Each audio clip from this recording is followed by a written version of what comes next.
HEC Paris vous présente le gros mot de l'écho.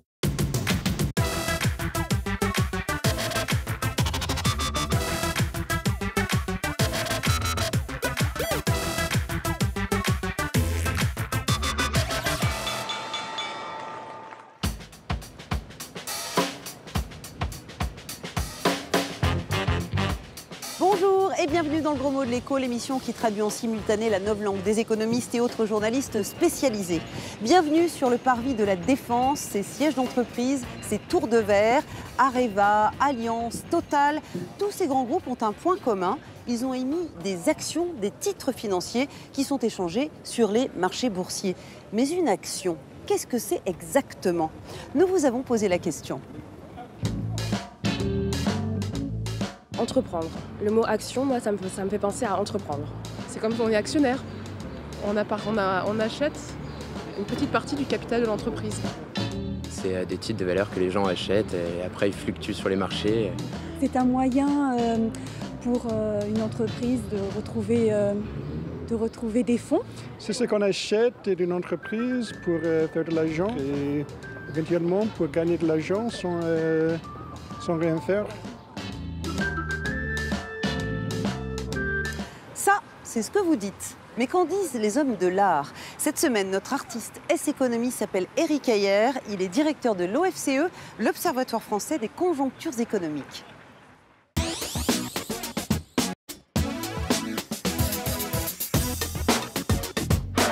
Bonjour Éric Heyer. Bonjour. Vous êtes prof à Sciences Po, Éric Heyer. Qu'est-ce que vous diriez à vos étudiants? C'est quoi une action? Une action, c'est un titre de propriété. Vous êtes propriétaire d'une partie de la société que vous achetez et donc ça vous ouvre des droits. Alors un droit à l'information, on vous informe de la santé de votre entreprise, mais aussi un droit à la rémunération. C'est-à-dire que globalement, quand cette entreprise fait des bénéfices, vous allez toucher des dividendes, une partie de ces bénéfices, et puis aussi un droit au vote, parce que action, ça veut dire que vous pouvez agir aussi sur l'avenir de votre société, et donc vous pouvez voter sur la stratégie de votre entreprise. Est-ce qu'une action, ça rime forcément avec bourse? Alors, non, parce que globalement, vous voyez qu'il y a plus de 3 millions d'entreprises en France et il n'y en a uniquement que 500, 525 qui sont cotées et donc qui sont en bourse. Vous voyez, les autres sociétés, vous pouvez acheter des actions, mais elles ne sont pas cotées, donc ça veut dire que vous ne connaissez pas le prix. C'est extrêmement compliqué pour entrer dans ces entreprises, qui sont des entreprises plutôt petites et familiales. Donc globalement, les actions cotées, c'est uniquement pour 0,02% des sociétés. Est-ce que ça rapporte gros une action? Ça rend riche? Si tout va bien, vous allez à la fois toucher des dividendes et vous allez avoir une plus-value, mais ça peut aussi mal se passer. C'est-à-dire que globalement, l'entreprise peut aussi faire faillite et dans ce cas de figure, vous perdez. Vous pouvez perdre jusqu'à l'intégralité de tout ce que vous avez investi, tout ce que vous avez acheté, pas au-delà. Pas au-delà, ça veut dire que si l'entreprise est ruinée, qu'elle a des dettes, vous n'en êtes pas redevable, vous? Non, vous avez une responsabilité limitée lorsque vous êtes actionnaire et cette responsabilité se limite à l'investissement que vous avez mis dans cette entreprise-là, c'est-à-dire l'intégralité de vos actions. C'est qui le patron dans une entreprise? C'est l'actionnaire ou c'est le gestionnaire? C'est plutôt le gestionnaire, c'est lui qui fixe la stratégie, c'est lui qui a le carnet de chèques et la signature de ce carnet de chèques. Mais on peut considérer que le vrai propriétaire, c'est celui qui détient le plus d'actions. Donc il peut y avoir des conflits entre ces deux personnalités, mais celui qui a le dernier mot, normalement, c'est l'actionnaire, c'est-à-dire qu'il peut renverser justement ce gestionnaire.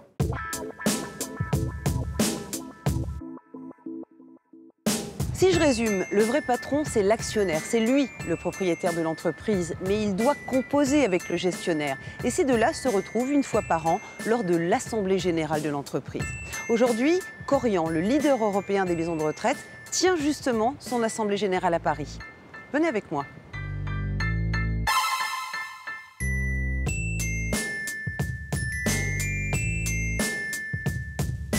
Les caméras de télévision sont rarement les bienvenues dans les assemblées générales, mais nous avons pu rencontrer un actionnaire de Korian. Bonjour Pierre-Henri Leroy. Oui, dommage. Vous sortez tout juste de cette assemblée générale, ça s'est bien passé? Oui, l'Assemblée générale de Korian s'est très bien passée. Et c'était d'autant plus intéressant qu'il y ait un changement de management. Tous les dirigeants ont changé, donc c'est impressionnant et intéressant à voir. À l'Assemblée générale, on décide aussi de la rémunération d'un certain nombre de cadres dirigeants. Est-ce qu'il y a eu des tensions sur ce dossier? Il y a eu un peu de tension, oui. Il y a eu effectivement quelques oppositions sur les rémunérations qui sont parfois un peu trop généreuses. Et puis sur le manque d'informations, c'est toujours le problème. C'est que finalement, il ne faut pas prendre les actionnaires pour les enfants, il faut leur donner les chiffres. Est-ce qu'il y a eu des dividendes pour les actionnaires? Vous êtes content, vous, puisque c'est quand même ça aussi le but? Oui, alors si vous voulez, vous avez parfaitement raison. Une société qui marche bien est une société qui fait des profits et qui peut donner des dividendes. C'est d'ailleurs pour ça qu'on investit dedans. Mais en même temps, si vous voulez, vous n'êtes pas actionnaire que pour gagner de l'argent. Vous êtes actionnaire parce que vous croyez à un projet, que ce projet vous intéresse, vous voulez le suivre et éventuellement, accessoirement, si ça marche bien, vous allez gagner de l'argent. Voilà dans les grandes lignes à quoi ressemble la vie d'un actionnaire. Alors si je résume,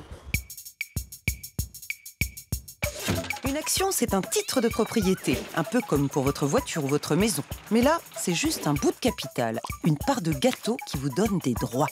Si les affaires marchent bien, le gâteau grossit et vous percevez des dividendes, c'est-à-dire une part des bénéfices.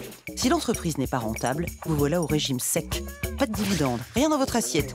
Pour avoir du rab, vous pouvez tenter de vendre vos actions pour faire une plus-value, à condition de vendre plus cher que le prix d'achat. Il va donc falloir convaincre que le gâteau est plus beau, plus gros qu'au moment où vous l'avez choisi. Quoi qu'il arrive, l'actionnaire ne peut pas perdre plus que sa mise de départ. Il n'est pas solidaire des dettes de l'entreprise. Enfin, rappelez-vous, une action n'est pas forcément cotée en bourse et quand elle ne l'est pas, elle s'échange entre un vendeur et un acheteur de gré à gré. Ce sont alors des experts qui évaluent le prix du gâteau, au risque de vous faire perdre quelques miettes, car l'expert est gourmand. Voilà, j'espère que vous ne resterez pas sur votre faim. Vos questions, vos suggestions, c'est sur Twitter et Facebook. C'est la fin du Gros Mot de l'Écho. À la semaine prochaine. HEC Paris vous a présenté le Gros Mot de l'Écho.